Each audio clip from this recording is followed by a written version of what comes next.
All right, this is your review for the government midterm that will be happening on Thursday, and praying that each of you will do well.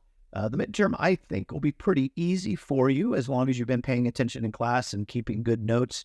And it basically consists mainly of some matching questions as well as some true and false questions.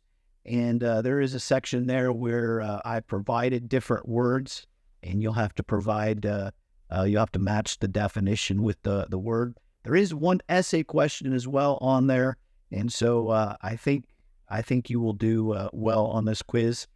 Once again, as long as you study for it.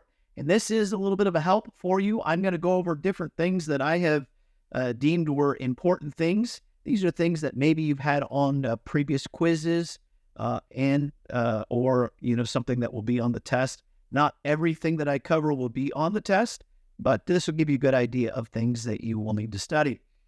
Of course, we mentioned the fact that America's character is the secret to her success. And of course, you want to know that for sure. And that her character is revealed through her culture. And we looked at that. We also looked at this idea of the Judeo-Christian heritage that we've been given. And of course, that was what America was founded on. It was also founded on the Puritan work ethic, which basically means that, work was given by God, and it's a means in which man can glorify God. Work, of course, was not part of the curse. It's something that's good to do. We talked about the free enterprise system, the idea that people are free to work at their own initiative and be able to make a living as a result of their own freedom. We talked about the importance of limited government, government that is exercised under constraint. And of course, we don't want a government that is unlimited by any means. We mentioned the definition for government being the authority and power to control and direct and rule in the actions and affairs of others. We mentioned the first kind of glimpse of law and government was found in capital punishment, Genesis chapter 9, verses 9 through 16, of course, where capital punishment was instituted. We talked about the different types of law, revealed law, which is law that God gives us through Scripture, and then natural law, the law that God writes in our hearts. We mentioned the different types of government, and of course, hopefully you know each of these different ones. Autocracy, ruled by one whose will is supreme. A dictatorship, a ruler has acquired power by means other than inheritance. Fascism, and these, be real careful about it. You can kind of get them confused, but fascism is a totalitarian dictatorship with power vested in a ruler. Private property is allowed, but basically it's controlled by the government. Whereas communism is a totalitarian dictatorship which is formed when there's a violent overthrow, and basically no private property is allowed, and the government rules everything. Socialism isn't so much a government form as much as a system by which the government controls the economy. And so don't get those three ideas confused. Of course, we talked about democracy being ruled by the people, and a constitutional republic, which is a system of government where the people and their representatives are limited by a constitution. And of course, hopefully, by now you know which form of government the United States has. And I hope you don't think that we have a democracy. We have a constitutional republic. That is what our founding fathers gave us, and hopefully you know that for sure. One of the founding documents that really helped us in establishing government in our country, well before we became a country, was the Mayflower Compact, which was really one of the first documents signed where men covenanted under God to establish a civil body politic, men who agreed to put themselves under government. We talked about the different houses of legislature, unicameral being one, bicameral being two. We also mentioned the Declaration of Independence, which was signed on July 4th, 1776. All right, not to be confused with the Articles of Confederation, which were signed on March 1st, 1781. And the Articles were our first national constitution. We also talked about different types of government, and as far as systems. We talked about a confederacy, which is a central government that is makes the states really overrule the federal government or the national government being subservient to the states. We also talk about the fact that was what we were under the Articles. Later, under our Constitution, the founders gave us a federalist government where state and national government share powers. We talked about the father of the Constitution, James Madison, and we talked about those Federalist Papers written by Madison, Hamilton, and Jay, which explained the reason we needed a new Constitution. Of course, we mentioned different articles, and of course, as I said, you could already imagine a matching section with articles and what they did. Naturally, you would know that something like that probably is on the test. We talked about federalism, the division of power between government, national, and state governments.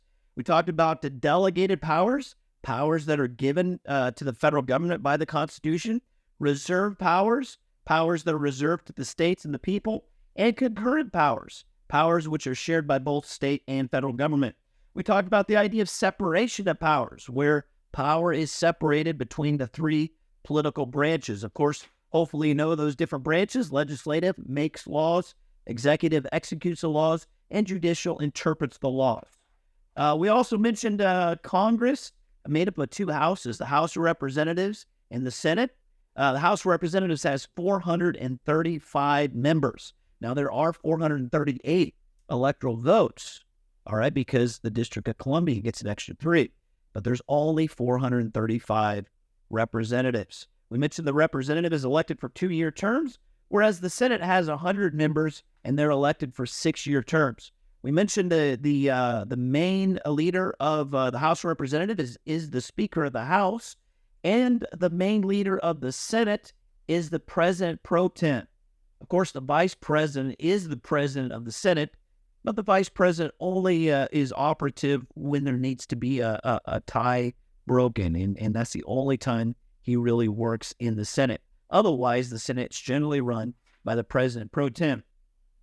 We mentioned different type of representatives. A trustee, one who judges based on his personal judgment, whereas a delegate is one who judges based on the will of his constituency.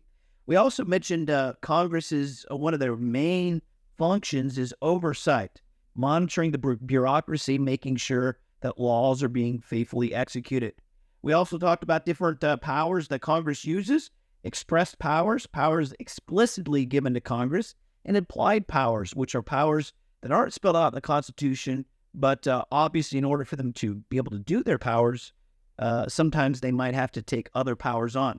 We also mentioned how different special powers that each house has. Of course, the House of Representatives are the only people that can introduce revenue bills, money bills. They're the ones that select the president if no president receives the majority. They're also the ones that can impeach a federal official. Whereas the Senate, if there is some kind of tie or no majority, they can pick the vice president. They approve all presidential appointments. They try the cases of impeachment, and they also approve all presidential treaties. Then we talked about the executive branch, and of course, that's mainly the president along with his executive departments. We mentioned the Electoral College, which is how we vote for the president. We don't technically vote for president. We vote for electors who vote for the president. We mentioned different amendments that were given to kind of make the presidential election a little bit more stable. We mentioned the 12th Amendment, which changes the electoral process where we cast a vote for both president and vice president together, which kind of makes sure that they are from the same party. Then we talked about the 23rd Amendment, which gave the District of Columbia 3 electoral votes. We mentioned the president serves a 4-year term. Amendment number 22 limits the president to 2 terms. However, the president can serve a maximum of 10 years if he takes over the term of another president that maybe has passed away. We mentioned the 25th Amendment tells us what happens if the president's unable to perform his job, or if he quits, or if he dies in office, or he resigns, or is removed. It tells us that the vice president becomes the president. We mentioned different roles of the president. chief of state. He is the ceremonial head of our government. He is the chief legislator, as in he influences legislation. He's also our chief diplomat, and he's our commander-in-chief. And so he controls our military, and he has the right to be able to call out both our military and our state militias. We mentioned the War Powers Resolution, which Congress passed in order to give the president the ability to put troops into battle for 60 to 90 days without congressional approval. Of course, we know that Congress is the only one that can declare war. The president cannot declare war, but he can send troops temporarily into battle for those things. Then last week, we talked about the progressive era. We talked about the idea that progressives thought that they had progressed beyond the problems that the founders saw in the government. We mentioned that the progressives felt the government should change with time. Several progressives, Theodore Roosevelt, Woodrow Wilson, John Dewey, very well-known progressives. Of course, Franklin Roosevelt could also be put in that category. And they felt that society, not the individual, was important, that society determines the rights a person has. Progressives also believed in historic relativity. They believed that the Constitution was a living document and is a living document, and it should change with the times. Of course, we don't believe in that for sure. Progressives felt the government needed to be increased in scope and power to be able to meet all the problems that people have. In fact, progressives had the idea that although the founders were worried about factionalism, and that's why they designed the Constitution the way they did, progressives feel that their big worry is economical tyranny and not political tyranny. And so progressives have tried to take care of every man's economic problem. Of course, a lot of that was done through Franklin Delano Roosevelt's New Deal, his social program. And then that established a lot of administrative regulators who basically give us a lot of the laws that we have today. Today, Congress passes general laws, and unelected regulators and administrators are what actually give us a lot of the laws that we have today. Those administrators are experts, they're independent, and of course, progressives wanted them to be progressive for sure. And so we saw that.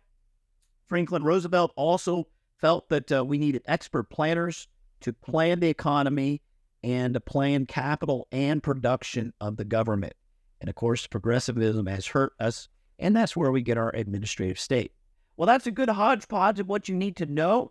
Naturally, I hope that you would know all the steps of how a bill becomes a law, because, of course, this is government class, and you should know how we get our laws. The fact that they're introduced by a representative or a senator, and then, of course, they are put into committee, sometimes subcommittee. They are discharged out of committee, and then they go to the floor to be debated. Once passed from one house, it goes to the other house. So if it's from the House of Representatives, it will go to the Senate or vice versa. And then once both houses pass the exact same bill, it goes to the president to either be signed or vetoed. And of course, that process, a very important process when it comes to government. Hope you do well on this test. Hope you'll study hard. God bless you.